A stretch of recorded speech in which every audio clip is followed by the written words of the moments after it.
자, 여러분 다 들어오셨나요? 오늘은 국채 수지에 대해서 얘기를 해보도록 하겠습니다. 자, 국채 수지는 수입과 지출의 합친말이다. 이렇게 보시면 될 것 같아요. 자, 그러면, 여기 이제 여러분이 갖고 있는 교재를 43쪽부터 시작을 하니까 오늘은 그냥 아예 빨리 해서 이 단원 전체를 좀 맞춰보도록 하겠습니다. 왜냐하면 이제 시험이 어떠한 곧바로 있어요. 그러니까 우리가 이제 이 공부는 시험 준비하는 과정 속에 그래도 조금이라도 공부를 한다 싶어서 빨리 이제 시험 범위까지를 끝내놓고 그때 다시 복습을 좀 하도록 하겠습니다. 자, 국제수지의 의미는 아주 간단하게 얘기하자면 일정 기간 동안. 자, 그러니까 이게 약간 이제 변수를 생각하는 거예요. 어떤 한 시점을 딱 정해서 거기에 양이 어떠냐 이런 게 아니라 기간을 두고 1년이면 1년, 대개 1년을 단위로 하는 거죠. 그쵸? 자, 그래서 이제 들어오고 나간 것들을 살펴본다. 이걸 우리가 이제 흐름이라고 하는 거예요. 그걸 이제 한자어로 얘기하자면 유량이다라고 얘기를 하고요. 유량. 그다음에 영어로 얘기하자면 flow라는 개념이죠. 우리가 이제 교과서를 어디 이렇게 심화 자료 같은 걸 읽다 보면 스탁이냐 flow냐. 스탁은 딱 저장되어 있는 거니까 어떤 한 시점을 통해서 그때 도대체 양이 얼마냐. 요거를 보는 거라면 일정 기간이란 얘기는 처음부터 끝까지. 그러니까 한 1월 1일부터 12월 31일까지 그 기간 동안에 얼마가 들고 날고 했을 때 얼마의 이익이 있냐 손해를 봤냐 이런 개념이에요. 자, 그래서 이익이 나면 적자라고 하고요. 미안합니다. 이익이 나면 흑자라고 하고요. 그 다음에 손해를 봤으면 적자라고 하는 거죠. 적자는 되게 이제 검은 색깔로 표시를 하느냐, 빨간색으로 숫자를 표시하느냐. 우리가 이제 빨간색 그러면은 뭔가 이렇게 경고의 표시잖아요. 자, 그러니까 이익이 낳는 거는 뭐 우리가 막 화들짝 놀랄 일은 아닌데, 어머, 마이너스야. 뭔가 이렇게 지금 뭔가 부족해 라고 할 때는 약간의 경고를 줘야 되기 때문에 적자라고 하는 거는 뭔가 부족하다 이렇게 이해를 하면 될 것 같아요. 그래서 들어온 외환이 우리나라로 들어온 외국의 돈이 나간 돈보다 많은 경우는 흑자라고 하고요. 이거는 개인의 그 경제에서도 마찬가지 개념이 적용된다는 건 여러분이 상식적으로 알리라고 봐요. 자, 그다음 우리나라에서 바깥으로 나간 외환이 들어온 외환보다 많으면은 당연히 적자라고 하겠죠, 그렇죠? 자, 이걸 특정하기 위한 개념으로, 그러니까 수치라는 말은 이제 혹은 수입 이렇게 얘기해도 되겠죠. 그러니까 외환을 벌어들이는 거예요. 자, 그래서 그거는 플러스부호로 표기를 하고요. 그러니까 우리가 예를 들어 뭐 원자재를 사온다든지, 아니면은 뭔가 하여튼 외국에 돈을 보내야 할 일이 여러 가지 경우로 있잖아요. 자, 그럴 때는 다른 나라에 가서 외환을 쓰거나 우리가 외환을 지불해야 될 경우, 자, 요거는 우리가 마이너스 부호로 표기를 한다 이렇게 보시면 될 것 같습니다. 자, 그럼 여러분이 이제 44쪽을 넘어가 보시면 하단에 국제 수지표가 나와요. 자, 국제 수지는 가장 중요한 게 경상수지죠, 우리나라 같은 경우. 자, 근데 크게 나누어서 경상수지와 자본금융계정으로 나뉜다 이렇게 보시면 될 것 같아요. 자, 그러면 경상수지 안에는 네 가지 정도가 있죠. 상품 수지가 있고요, 서비스 수지가 있다. 자, 그러니까 가장 우리가 많이 흔히 생각할 수 있는 건 어머 돈이 들어올 수 있는 상황 이러면 이제 뭐 물건을 파는 거죠. 물건을 팔거나 혹은 돈을 지불해야 되는 거, 어떤 다른 나라의 물건을 사오거나 이런 것들이죠. 그쵸? 그러니까 이게 물건, 재화라는 말이 상품이다 이렇게 이해를 하시면 될 것 같아요. 그래서 재화의 수출과 수입, 이럴 때 상품 수지라고 하는 거죠. 그쵸? 그다음에 서비스, 그렇죠. 운임, 관광, 통신, 특허권 사용료 이런 것들이 다 서비스 수지에 들어가는 것이다. 자, 그러니까 어떻게 보자면 이제 공산국가들 같은 경우 상품 수지가 많겠지만 사실은 이제 지식 기반이나 어떤 그 기술 수준이 높은 나라들은 사실 이 서비스 수지가 상당히 높을 거라고 봅니다. 그렇죠? 자, 그다음에 이제 급료 및 임금. 뭐 그 말이 그 말일 것 같긴 한데요. 혹은 투자소득 이런 것도 우리가 본원소득 수지라 이렇게 얘기를 한다 하고 그러고요. 그다음에 이제 이전소득이라고 하는 거는 대개 우리가 이제 외국에 뭐 구호물자를 보낸다거나 원조를 보낸다거나 혹은 우리나라가 원조를 받는다거나 이제 우리나라는 그런 나라는 아니죠. 우리가 이제 원조를 주는 나라가 되었어요. 아마 전 세계 역사에서 원조 받던 나라가 원조를 주는 나라로 이렇게 아주 멋있게 탈바꿈하는 나라가 많지 않을 거라고 보는데 우리나라 대표적이죠. 그렇죠? 혹은 이제 아예 살러 가거나 살러 들어오는 경우 돈이 오고 가잖아요. 이민송금 이제 이런 것들은 상품이나 서비스 수지 안에 들어가진 않겠죠. 그쵸? 자, 그래서 자, 뭔가 이쪽에 있다가 저쪽으로 옮겨간 거예요. 이쪽에 있다가 아예 저쪽으로 옮겨간 거. 자, 그래서 이전소득 수지다. 이렇게 표현을 합니다. 자, 그런가 하면 이제 자본금융계정은 당연히 자본수지와 금융계정으로 나뉜다 그러고요. 이 부분은 굉장히 우리가 이제 막 아주 구체적으로 회계사가 된다거나 뭐 이러지 않고는 자세히 다루지는 않는데 되게 카테고리를 어떻게 나누느냐 그 정도만 이해하시면 될 것 같아요. 자, 그래서 자본수지 안에는 해외 이주비, 특허권, 저작권, 상표권, 취득과 처분에 관계되는 것 이런 것들이죠. 자, 그런데 금융계정은 직접 투자, 증권 투자. 그래서 우리가 대체적으로 말 그대로 이제 은행을 상대로 하는 그러니까 은행을 통해서라거나 증권거래소를 통해서 예, 이제 그 돈들이 오고 가는 과정. 요게 이제 금융계정으로 국제수지표가 작성이 된다 이렇게 보시면 대체적으로 저는 이 복식부기를 잘 모르겠어요. 선생님이 경제 전공은 아니어서. 그러니까 이게 형식적인 거긴 한데요. 대체적으로 들고 날고를 우리가 이제 되게 그 가장 아름다운 국가재정표라든지 아니면 이런 것들은 플러스 마이너스가 딱 제로 상태를 만들어 놓는 거라 그래요. 우리가 개인 가정으로 놓고 보자. 어머 남는 돈이 많아야지. 자, 그런데 사실은 이거 우리가 남는 돈을 은행에다가 저축을 할 수도 있고 부동산을 살 수도 있잖아요. 그러면 우리가 이제 그 가계부에 어떻게 적느냐면 분명히 내 돈인데 그게 어디로 사라지는 건 아닌데 은행에 저금을 한다 할 때 우리가 그게 수입으로 안 잡고요. 가계부에서는 지출로 잡아요. 그리고 또 분명히 집이 하나 덩그러니 생기는 것이긴 한데 뭐 집을 산다거나 땅을 산다거나 할 때 어쨌거나 내 주머니에서 지금 현금이 빠져나간 거잖아요. 그래서 우리가 가계부를 적을 때 그거는 지출로 잡는 거예요. 그러니까 마이너스 개념으로 잡는 거예요. 자, 그러니까 우리가 참 이게 한번 여러분이 한번 이렇게 템포를 잠시 멈춰서 한번 그 과정을 한번 머릿속에서 한번 생각을 해보세요. 그러니까 마이너스 형식적으로는 숫자상으로는 마이너스 칸에 가 있기는 한데 실제로 마이너스가 아닌 요런 이제 말하자면 그 기록상이라 그럴까 그 어떤 그 표를 만드는 데 있어서 약간의 스킬 이제 이런 것들이 바로 이 경상수지와 자본금융계정을 문서상으로는 딱 제로로 만드는 것이 국제수지표다 이렇게 보시면 돼요. 자, 그래서 우리는 지금 일단 여기에서 우리가 국제수지표를 작성할 사람은 여기 아직은 없으니까 그리고 아무도 해본 사람은 없으니까 선생님 기껏해야 이제 가계부 작성하는 것 정도인데 자, 어쨌건 경상수지는 정말 하고 자본금융계정이 이제 거의 제로를 만들어 놓는 것이 국제수지표의 하나의 기술이다. 이 정도로 정리를 하면 될 것 같긴 하고요. 국제수지표는 이렇게 큰 틀에서 경상수지와 자본금융계정으로 나뉘고 경상수지 안에는 4가지 카테고리가 있고 자본금융계정 안에는 2가지 카테고리가 있다. 자, 근데 이제 예를 들어 이 2개 사이에 뭐 어떤 시점이나 항목이나 방법 등으로 제로가 안 되는 경우들이 있을 거 아니에요. 혹은 미처 못 넣었던 자료들. 그래서 뭔가 오차가 발생할 수 있잖아요. 자, 이런 것들은 나중에 이제 추후적으로 조정한다. 이렇게 보시면 될 것 같아요. 그래서 오차 및 누락이 이제 기록이 요거는 우리가 이제 뭐 예를 들어 그러니까 손비 처리 뭐 이런 것들이 있어요. 회사에서는. 그러니까 이제 이게 하여튼 뭔가 그 완전한 그 통계치를 만들기가 쉽지가 않고 뭔가 누락이 됐는데 찾지는 못하겠고 하면 그냥 대충 따로 칸을 만들어서 뭐 예를 들어 비고란이라든지 따로 기록을 해놓기도 하거든요. 이제 아마 그런 유형이다 이렇게 보시면 될 것 같아요. 자, 그러면은 이제 국제 수지표를 작성하는 방법. 자, 여러분들은 그거 어디에 있느냐면 46쪽에 나와요. 자, 그러니까 들어온 거는 그쵸, 우리나라에 돈이 들어왔어요.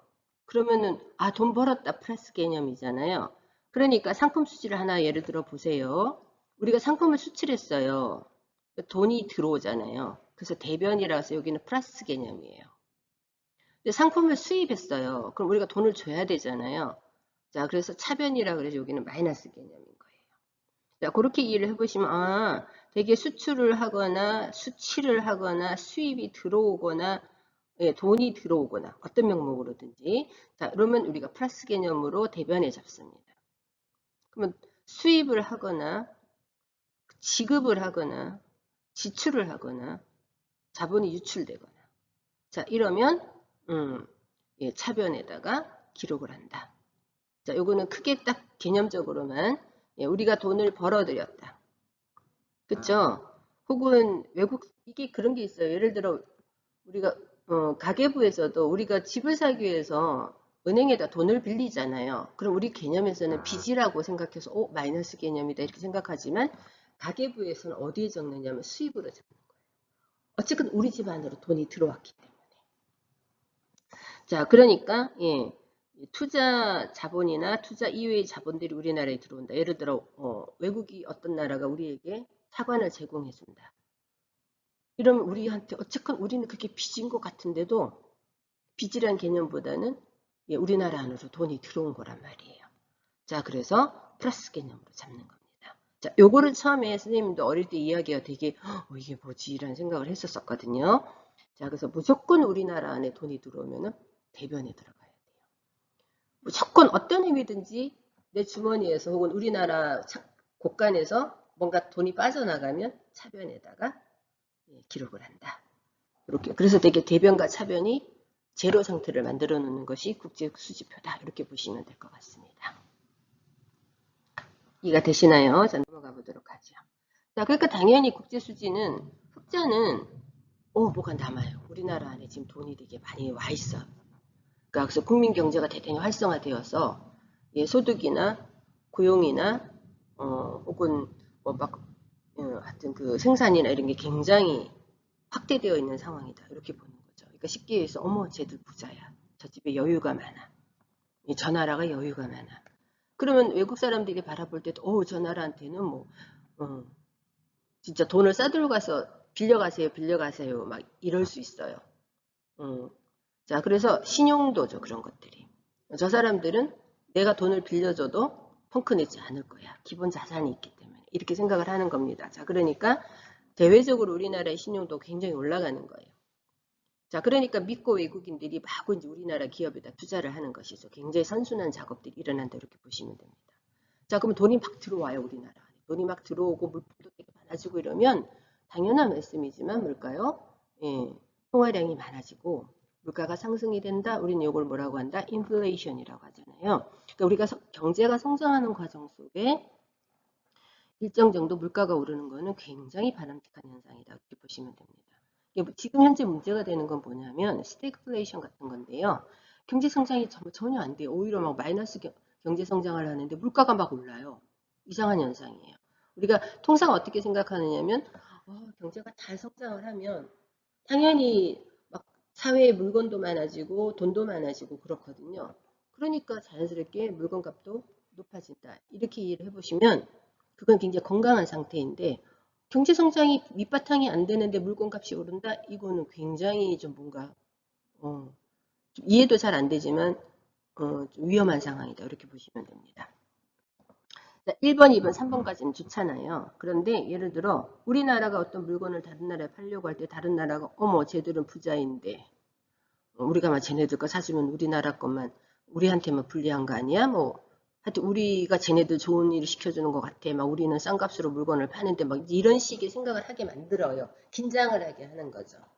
자, 그래서 우리나라와 무역을 해야 되는 상대방 나라들이 이런 경우 굉장히 많았어요. 예를 들어 우리나라 막 그 삼성 세탁기 막 그 LG 가전 이런 것들이 막 너무 잘 팔리니까 미국에서나 유럽에서 그러면 특히 미국 같은 나라가 막 묘한 꼬투리를 잡고 막 그냥 덤핑 관세 매기고 막 이러거든요.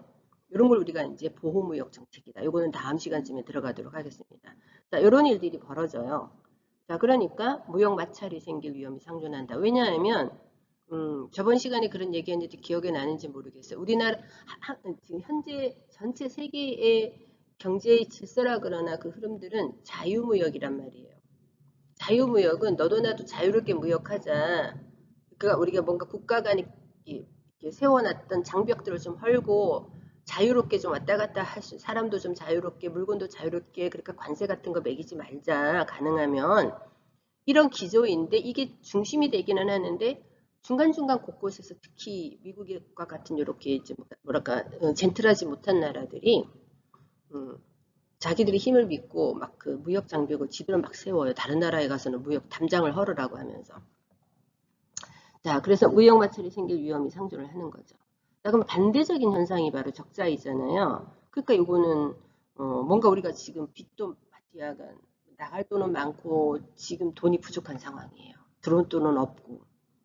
자, 그러니까 국내 생산 활동이 굉장히 위축이 되고, 예, 국민소득도 하락이 되고, 당연히 지금 경제가 안 돌아가고 이러니까 생산 활동도 위축이 된다라고 하는 얘기는 실업이 곧 있을 수가 있죠. 그러니까 안 좋은 거예요. 그러면 지금 뭔가 또 돈이 부족한 현상이니까 뭐 IMF를 통하든 어쨌든 그냥 외채라는 말은 외국으로부터 빌려온 부채, 빚이란 뜻이잖아요. 외채가 증가하게 되어 있어요. 그러면 생각해 보세요, 여러분들이. 저 집에 빚 많대. 그럼 내 돈 떼이는 거 아니야. 걱정을 하게 되잖아요. 자, 그러니까 우리나라에 대한 대외 신용도가 하락이 될 수밖에 없죠. 그러면 뭐 어느 나라가 우리나라를 믿고 돈을 빌려주겠어요. 그러니까 이런 악순환 구조 속에 들어가는 것이 적자다 이렇게 보시면 됩니다.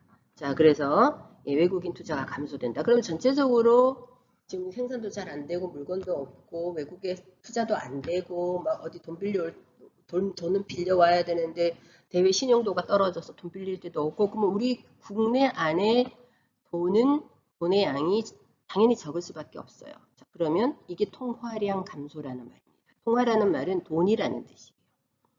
우리가 예를 들어 뭐 통신비 할 때 그때도 누구랑 통화한다 할 때도 통화지만 이때의 통화는 돌아다니는 돈을 우리가 통화라고 합니다. 통용되는 돈을 통화라고 해요. 그래서 통화량이 감소가 되고 그러니까 물가 상승이 억제가 된다 이렇게 보시면 될 것 같아요. 자, 이렇게 해서 어느 한 부분만 정확하게 기억을 하면 다른 부분은 반대적인 현상이니까 자, 여러분들은 기분 좋은 걸 흑자를 통해서 기억을 하시면 적자는 반대적 상황이다 이렇게도 볼 수가 있겠습니다. 자, 그러면 이제 환율이라고 하는 게 이제 안 나왔는데 환율은 여러분 우리나라 돈과 외국 돈을 바꾸는 비율이에요. 그러니까 쉽게 해서 미국 돈하고 미국 1달러랑 우리나라 돈이 바뀌는 그 비율을 얘기해요. 지금은 아마 1,100원 정도 되나요? 제가 안 봤는데 옛날에 IMF 때는 정말 우리나라가 미국에 1달러를 살려면 우리나라 돈으로 거의 한 2,000원으로 바꿨어요. 자, 그러니까 이건 뭐겠어요? 환율이 높은 거죠. 바꾸는 비율이 높아지는 거예요. 근데 지금 한 1,200원 정도 이쪽 저쪽에서 1,100원에서 한 1,200원 정도로 이제 교환이 되거든요. 그러니까 지금은 바꾸는 그 교환율이 낮아진 거죠. 이걸 우리가 환율이 하락한다 이렇게 얘기를 합니다. 자, 그럼 거꾸로 환율과 그 나라 돈의 가치는 반대적인 현상인 거죠. 자, 예를 들어 우리가 2,000원이나 있어야지 미국 돈 1달러를 바꿀 수 있다 할 때는 우리나라 돈의 가치가 참 낮은 거예요. 그러니까 환율이 높을 때는 우리나라 가치가 자국 화폐의 가치가 낮은 겁니다. 그 다음에 지금은 한 1,100원, 어떨 때는 옛날에는 900원대까지도 떨어진 적이 있었거든요. 그러니까 우리는 달랑 한 1,000원 돈만 있으면은 미국의 1달러를 바꿀 수 있었다는 거예요. 자, 이렇게 되면 환율이 낮아진 거잖아요. 1,000원으로 낮아진 거잖아요. 그러면 우리나라의 가치, 돈의 가치는 더 높아진 거죠. 그쵸? 자, 요것을 이해를 잘 하시면 될 것 같아요. 자, 요거는 이제 긴 어떤 그 과정을 통해서의 흐름이거든요. 자, 왜 화환이 유입이 돼요? 많이 들어온 거죠. 당연히 시중에 외환 공급이 증가해요. 달러가 많아졌어요. 뭐든지 여러분 가장 기본적인 현상은 많아지면 가치가 떨어지는 겁니다. 부족하면 가치가 올라가는 거예요. 그러니까 달러 가치가 하락이 돼요. 자, 그러면 우리나라 돈을 원화라고 하잖아요. 원화의 가치는 상승하게 되는 거죠. 그러니까 환율은 하락하게 되는 거고 환율이 하락하면 어떻게 될 것 같아요? 쉽게 해서 우리나라 돈의 가치가 높아지니까 옛날에는 그러니까 외국에 나가서 우리나라의 물건값이 비싸진 거예요. 자, 이 과정을 이해를 한 번쯤은 깊숙이 생각을 해야 이해가 가능합니다. 자, 환율이 하락했다라는 말은 쉽게 해서 우리나라 돈의 가치가 높아지고 미국 측 입장에서는 우리나라 돈을 비싸게 사야 되는 거예요. 그리고 우리나라 제품이 비싸게 팔리는 거예요. 자, 그러니까 수출이 감소하게 되고 비싼 물건이 이제 걔네들한테 가는 거잖아요. 그 다음에 우리는 똑같은 양을 그러니까 우리가 우리나라 돈이 많아지니까 똑같은 거예요, 여러분. 우리나라가 똑같이 예를 들어 이제 1,000원으로 1달러를 바꿀 수 있을 때는 나가서 막 사게 되거든요. 그런데 어머 2,000원이나 들여서 1달러로 바꿔야 돼 할 때는 당연히 적게 살 수밖에 없어요. 자, 그러니까 반대적인 현상, 수출은 감소되는데 수입은 증가하게 됩니다. 그러면 전체적으로 수출과 수입을 놓고 우리가 가장 중요한 경상수지 안에 상품수지가 있잖아요. 그러니까 이 경상수지는 좀 안 좋아진다. 이런 흐름을 타는 게 흑자예요. 그러니까 우선 딱 단기적으로 생각할 때 흑자 그러면 돈이 되게 많아서 좋겠다 이렇게 생각하기 쉽지만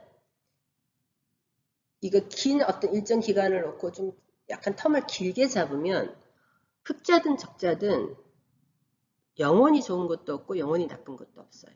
자, 그러면 이제 또 조금 더 길게 보는 거예요. 그러면은 다시 경상수지가 악화되면은 적자의 경우로 갈 수도 있잖아요. 그러면 이제 다시 적자로 가봐요. 그러니까 아까 우리가 수출은 감소하고 수입은 증가합니다가 흑자의 경우인데 이게 좀 길게 간다 하면은 어머 이제는 역전이 일어나는 시점이 올 거 아니겠어요. 그래서 외환이 유출이 되는 거예요. 어머 수입하느라고 돈은 더 쓰고 수출은 잘 안 되고. 자 그러면 이제 또 어떻게 돼요? 외환 공급이 또 시중에 부족하게 되는 거예요. 자 그럼 반대로 외환 가치는 상승하게 되고 원화의 가치는 하락하게 되는 거예요. 그러면 환율은 상승하게 되고 다시 수출은 증가하고 수입은 감소하고 경상수지가 개선이 된다. 그러니까 여러분 흑자와 적자라고 하는 건 영원히 고정된 상황이 아니라 이렇게 시기 사이클을 타고 마치 무슨 우리 이렇게 지진파 오는 무슨 그런 곡선 있잖아요. 그런 것처럼 흑자와 적자의 상황을 상당한 정도로 이렇게 갔다리 하면서 이제 어떤 뭐라 그럴까 균형을 맞춘다. 이렇게 보시면 될 것 같아요. 그러니까 우리가 적자가 계속 진행되는 것도 굉장히 위험한 거고요. 흑자가 계속되는 건 되게 나쁜 거예요. 이게 이제 일본의 상황이었었거든요. 자, 그러니까 우리가 적자든 흑자든 다 그리 좋은 건 아니다. 전체적으로 이 국제 수지는 거의 제로섬으로 균형을 맞춰서 가야 된다. 이게 일반 가정의 경제와 국가 경제 내지는 국제 경제가 좀 다른 부분이에요. 그러니까 우리가 국가 재정을 얘기할 때 가계를 잘못 생각해가지고 나라가 빚을 지면 안 돼. 막 이러는 이거 되게 나쁜 사고예요. 그래서 우리는 가끔 왜냐하면 우리가 바깥으로 우리나라가 들어오는 돈이 많은 게 그게 빚이거든요. 우리 개념으로 얘기하면. 외국 사람들이 투자도 많이 해주고 차관도 많이 빌려주고 이런 게 바로 빚의 개념인데 이게 사실은 투자나 다른 입장에서 보면 사실 플러스 개념이라고요. 우리가 그걸 대변에 넣는다고 아까 얘기했잖아요. 자, 이건 첫 번째 완전히 이해되면 너무 훌륭하고요. 잘 이해가 안 되더라도 자꾸 반복적으로 얘기하다 보면 이해가 될 날이 옵니다. 자, 그러니까 개개인은 예를 들어 흑자를 하는 게 좋죠. 개개인은. 단돈 뭐 한 달에 단돈 10,000원이라도 남는 게 좋은 삶이에요.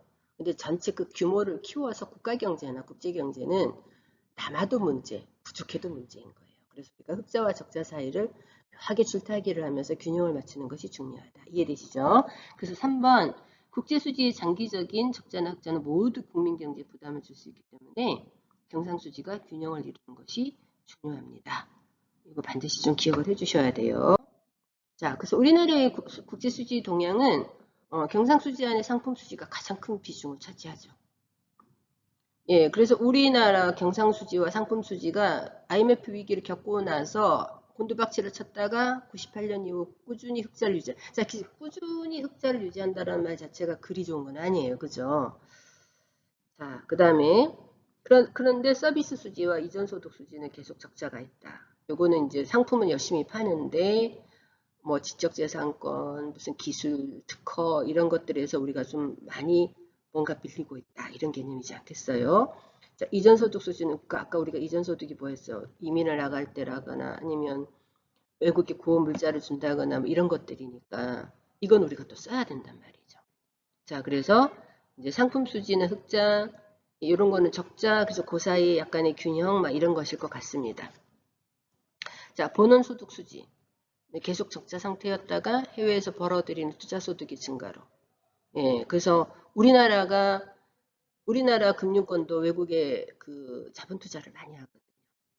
자, 그래서 뭐 이런 것들을 이해하시면, 혹은, 그다음에 이제 많이 나가 있잖아요. 우리나라 사람들이 바깥으로 많이 나가 있잖아요. 자, 그러니까 이제 이 그 국제 무역이나 국제 거래나 하여튼 이런 것들이 대단히 활성화되면서, 그 일하러도 많이 나가고, 예, 우리가 투자도 많이 하고 뭐 이렇게 해서 이제 이런 것들도 상당한 정도로 지금 계속 증가하고 있다. 이렇게 보시면 될 것 같아요. 자, 그래서 전체적으로 봤을 때 우리나라가 지금 경제가 참 좋은 상황이라고 합니다. 문제는 고용이 없는 성장이어서 문제기는 한데, 2008년이 저는 잘 모르겠습니다만 세계 금융위기가 굉장히 크게 있었던 해인데, 그 이후로 세계 교역량이 좀 흔들거리고 있고요. 그러니까 당연한 말씀이긴 합니다만 우리나라 흑자 규모도 계속 줄어들고 있는 상황이라고는 하는데, 지금 코로나가 이제 어떻게 정리가 될지는 모르겠습니다만, 예, 코로나 이후 상대적으로 우리나라의 그 경제적인 타격은 좀 덜하다고 하는데요.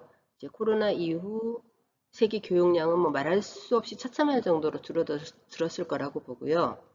이 상황이 이제 어떻게 정리가 될지는 좀 또 이제 자료가 나와봐야 할 것 같습니다. 자, 국제사회 수지 동향을 잠깐 볼까요? 이제 아까도 얘기했지만 2008년 금융위기 이후에 세계 경기가 좀 더디게 진행이 되고 이제 교역량이 감소하는 추세에 있다네요. 자, 그 다음에 이제 유가의 하락이나 중국 성장, 예, 중국이 한때는 막 두 자릿수 성장을 할 정도였었는데 최근에는 이제 7% 이하. 그쵸. 좀 많이 낮아요. 지금 그만한 나라가 7% 성장도 어마어마한 거긴 한데요. 어쨌건, 예, 중국의 성장세가 상당한 정도로 둔화가 되고, 자, 그러니 더더욱, 예, 세계 교육이 집체되는데 영향을 미치고 있어서 문제긴 한데, 예, 미국은 경상수지 적자를 꾸준히 유지하고 있대요. 자, 여러분들이 왜 미국이 경상수지 적자 상태를 유지를 할까라고 하는 부분은 페이지 55쪽에 더 알아보기에 나옵니다. 자, 대체적으로 이제 이게 국제수지는 물건이 실제로 이렇게 왔다 갔다 한다기보다는 이제 외환, 예, 외국 돈이 왔다 갔다 하는 거를 기록하는 거란 말이에요. 그러면 미국은 이제 달러를 풀고 예, 물건을 이렇게 받는다 그래요. 자, 그래서 예, 이게 이제 우리가 이제 그 성장을 했느냐 안 했느냐라고 하는 거는 이제 그 나라 안에 실제로 이제 그 상품이 얼마나 많이 유통되고 있느냐 이런 걸로 따진다고 합니다. 자, 그래서 우리가 이제 돈을 많이 쌓아 놓는다고 해서 경제학적으로는 그게 경제가 성장한다 이런 개념이 아니고요. 실제로 이제 사람들이 그 사회 안에 물건이 얼마나 많이 유통되고 있고 사람들이 얼마나 많이 예, 어떤 그 소비를 하고 있으면서 그 소비할 수 있는 구매력을 갖고 있느냐 뭐 이런 거를 좀 종합적으로 고찰을 하는 건데, 자, 그래서 어쨌건 아까도 얘기했지만 적자라고 해서 마냥 나쁜 게 아니고요. 흑자라고 해서 마냥 좋은 게 아니라는 걸 이해해 보면 뭐 미국의 나름의 전략 때문에 경상수지 적자를 유지하고 있는데, 근데 이게 또 너무 길어지면 또 문제가 될 거 아니겠어요? 자, 그래서 이제 중국이 아직은 완전히 글로벌 스탠다드화 되어 있지 않은 나라라서 은근슬쩍 이 그 환율을 결정함에 있어서 국제시장에서 국제 외환 시장에서 자율적으로 정리가 되는 게 아니라 정부 개입이 좀 많다 그래요. 자, 그래서 이 중국의 위안화를 절하한다. 평가 절하한다. 이 평가 절하라는 말 그대로 뭘까요? 환율을 높여서 자기네 나라의 돈의 가치를 낮춘다. 그게 절하입니다. 그럼 아까 우리 봤지만 돈이 낮아진다. 그럼 우리가 또 들을 때는 1차적으로 기분이 나쁠 수 있어요. 그죠? 근데 그런 게 아니라 우리나라 돈의 가치가 낮으면 쉽게 해서 싼 값으로 물건을 외국에 팔 수 있기 때문에 수출이 장려되는 그런 효과를 갖고 온단 말이에요. 그 다음에 수입은 억제가 되고.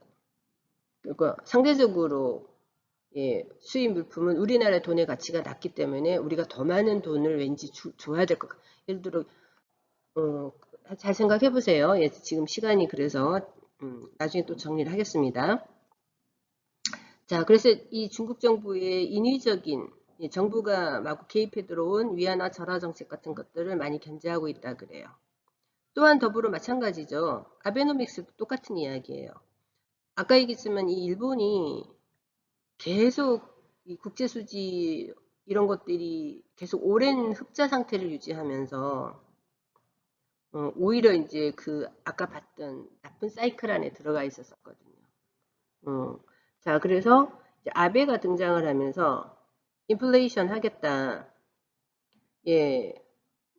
그다음에 이제 돈 마구 풀겠다. 돈이 돌아야 인플레이션이 되는 거니까. 자, 그래서 돈을 풀기 위해서는 마이너스 금리 정책. 자, 그러니까 은행에 돈 넣어놓지 말고 써라. 뭐 이런 거거든요. 자, 그래서 20년 가까이 이어준 디플레이션은 인플레이션 반대말로 물건값이 싸지는 거예요. 그다음 엔고라는 말이 바로 그거죠. 엔화의 가치가 높은 거예요. 자, 이런 것들을 탈출을 위해서 모든 정책을 동원하겠다. 말 그대로 이제 돈을 풀겠다 이런 거거든요. 그래서 화폐를 무제한 찍어낸다. 뭐 이러면서 이제 이것도 아베노믹스 자체가 이제 일본 정책적으로 말 그대로 아까 우리가 중국 정부가 위안화 절하 정책이라면 아베노믹스의 가장 기본적인 거는 뭘까요? 금융 완화 정책을 펴서 엔화의 절하 정책을 펼치는 거잖아요. 자, 그래서 미국이 지금 현재는 아베노믹스의 지나친 그 평가 절하, 그렇죠? 이런 것들을 좀 하지 마, 이제는 그만. 이제 이런 입장이다. 이렇게 이해를 해보시면 될 것 같습니다. 자, 그래서 우리가 전체적으로 국제 수지가 어떠냐 이런 걸 알기는 쉽지는 않습니다만 기본적으로 우리가 이제 국제 수지는 균형을 맞추려고 하는 경향성 속에 있다. 그다음에 국제 수지표 안에 어떤 카테고리로 무엇을 담는가. 돈이 나갔을 때는 어디에다 기록하고 돈이 들어왔을 때는 어디에다 기록하느냐. 뭐 이런 거 정도만 좀 일단 기본적으로 잘 이해를 하시면 이 수업 열심히 들은 걸 만족하겠습니다. 자, 다음 시간에 보도록 하겠습니다. 수고하셨습니다.